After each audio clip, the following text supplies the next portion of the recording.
نبی پاک علیہ السلام نے فرمایا تم مجھے دو چیزوں کی گارنٹی دے دو. بڑی توجہ طرف بات ہے. تم مجھے دو چیزوں کی گارنٹی دے دو, میں تمہیں جنت کی ضمانت دیتا ہوں. اب وہ دو چیزیں کیا ہیں؟ ایک شرمگاہ اور دوسری یہ زبان. یہی زبان ہے کہ جس زبان سے اگر اس کو بے باک رکھا جائے تو پھر جب یہ ادب کے تقاضوں کو پامال کرنے پہ آئے تو پھر اس زبان سے کچھ ایسے بندہ جملے بول دیتا ہے جو بندے کے لیے دنیا اور آخرت کے اعتبار سے اس کی دنیا اور آخرت کو تباہ و برباد کر سکتے ہیں. اگر اسی زبان سے انسان ادب کے تقاضوں کو پورا کرے اور ادب کو بجا لائے تو پھر یہی زبان ہے.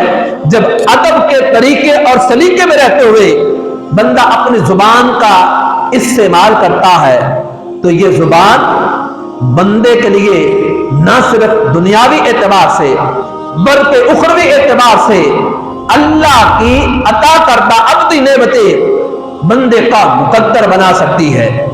یہی زبان ہے کہ جو انسان کی شخصیت کا جس سے اظہار ہوتا ہے. یہی زبان ہے جس سے انسان کی شخصیت کا اظہار ہوتا ہے. یہ عالم ہے, یہ جاہل ہے, یہ پڑھا لکھا ہے, یہ ان پڑھ ہے. یہی زبان ہے کہ جس زبان سے انسان کی شخصیت کے تمام تر معاملات کا جائزہ لیا جا سکتا ہے.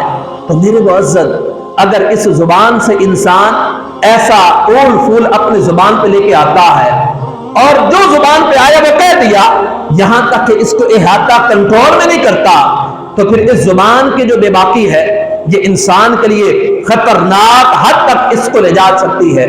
نبی پاک صاحب الاولاد صلی اللہ علیہ وسلم کی حدیث کریمہ کا مفہوم یہ ہے کہ جہنم میں عورتوں کی کثرت کو دیکھا گیا. جہنم میں عورتوں کی کثرت کو دیکھا گیا. وجہ یہ بیان فرمائی زبان کا صحیح استعمال نہ کرنے کی بنا پر عورتوں کی کثرت کو جہنم میں دیکھا گیا. لیکن یہ تو عورتوں کے حوالے سے ہے. آج کل اگر کچھ ایسے احباب, کچھ ایسے دوستوں سے آپ ملاقات کریں تو وہ اپنی زبان سے ٹر ٹر کرتے نظر آئیں گے. ایسے کسی کی غیبت کرتے نظر آئیں گے, کسی کی چغلی کرتے نظر آئیں گے, کسی پر بہتان باندھتے نظر آئیں گے.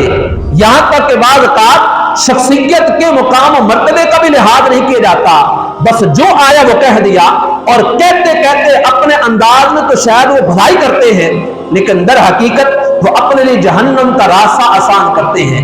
تو میرے معزز, عقل مند وہ ہے جو بولنے سے پہلے سوچے.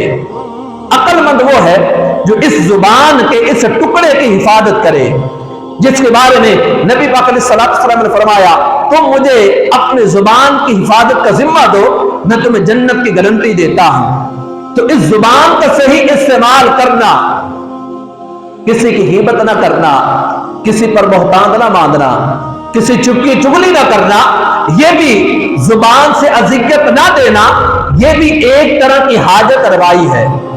یہ بھی ایک طرح کی حاجت روائی ہے. لیکن زبان کی جو بے باکی ہے, اب بعض اوقات اس زبان کے اعتبار سے بے لذت گناہ انسان کر گزرتا ہے. اب اس بے لذت گناہ کے اندر اس کو اندازہ نہیں کہ میرا نام اعمال سیاہ ہو رہا ہے, میری آخرت برباد ہو رہی ہے, میری آخرت داؤ پہ لگ رہی ہے, اور جنت کے راستے سے نکل کر میں جہنم کے راستے کی طرف جا رہا ہوں. اگر اس زبان کا استعمال صحیح کیا جائے تو پھر نبی پاک علیہ السلام نے جنت کی گارنٹی دینے کی ضمانت اپنے ذمہ کرم پر لی ہے. تو حاجت روائی میں یہ بھی آتا ہے کہ اپنی زبان